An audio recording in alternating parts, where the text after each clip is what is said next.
Halo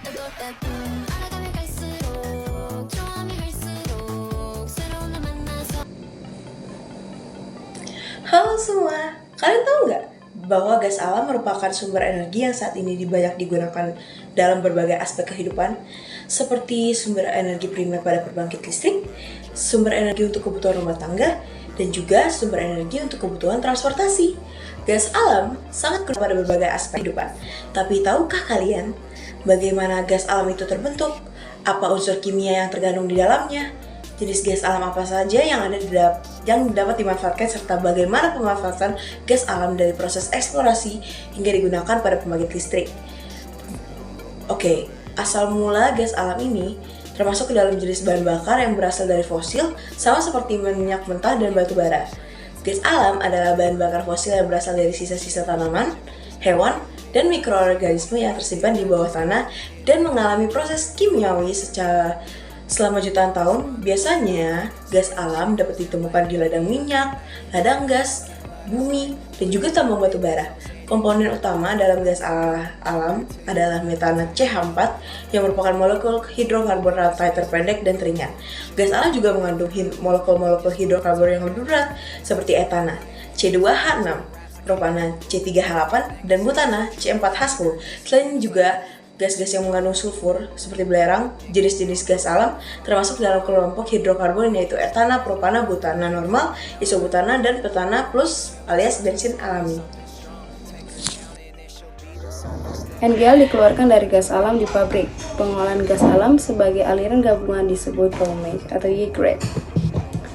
Aliran gabungan ini kemudian difraksinasi atau dipisahkan untuk menghasilkan produk etana, bahan bakar gas cair, dan bensin alam. Meskipun mereka berasal dari aliran uap, cairan gas alam disimpan dalam keadaan cair untuk penyimpanan, pengiriman, dan konsumsi. NGL merupakan bahan baku penting dalam memproduksi plastik yang kita gunakan setiap hari. Lalu di sini ada LNG, liquefied natural gas, atau gas alam yang dicairkan. Adalah jenis gas alam metana yang akan memiliki komposisi 90% metana ketika dicairkan pada suhu minus 163 derajat Celcius. LNG memiliki sifat tidak berbau, tidak beracun, tidak korosif, dan tidak mudah terbakar. LNG juga gas alam yang banyak dimanfaatkan sebagai bahan bakar. Jenis gas alam ini memiliki proses penyimpanan serta pengangkutan dari kilang gas satu ke kilang gas yang lainnya. Lalu bahkan kapal LNG bisa mengangkutnya ke seluruh dunia karena bentuknya yang berupa cairan.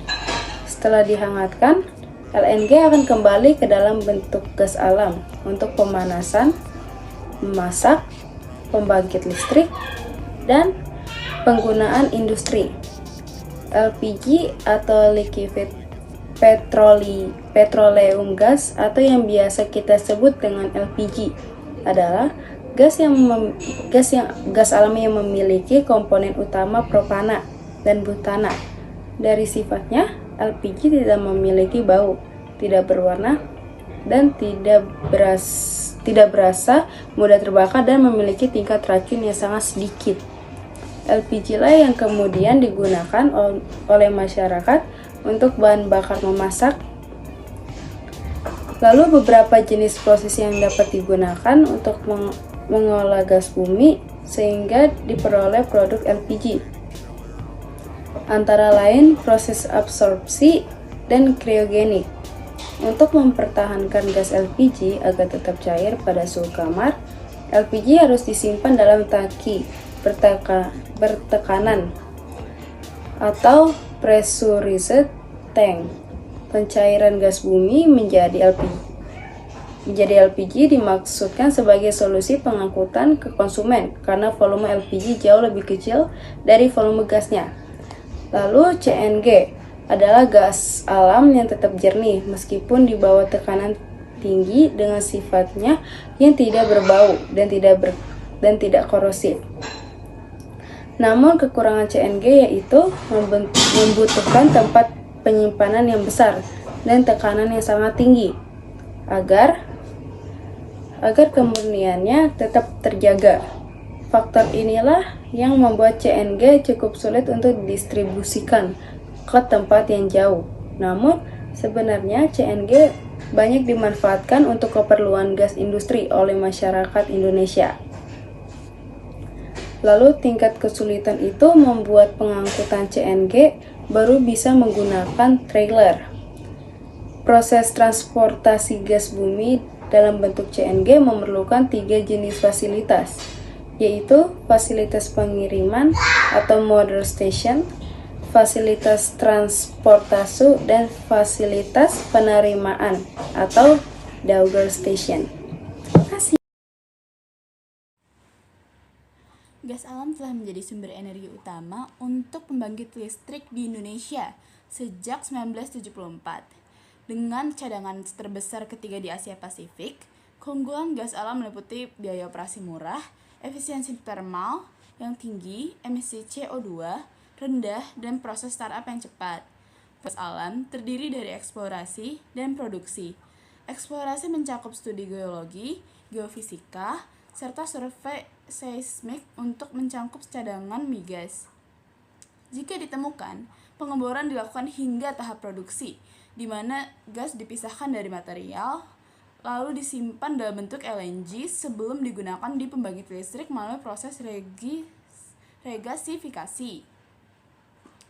Lalu, gas alam diprediksi menjadi sumber energi dominan pada 2050, menggantikan minyak dan batu bara. Dengan cadangan global yang besar dan manfaat lingkungan lebih baik, gas alam menjadi pilihan energi yang bersih dan ekonomis. Terima kasih.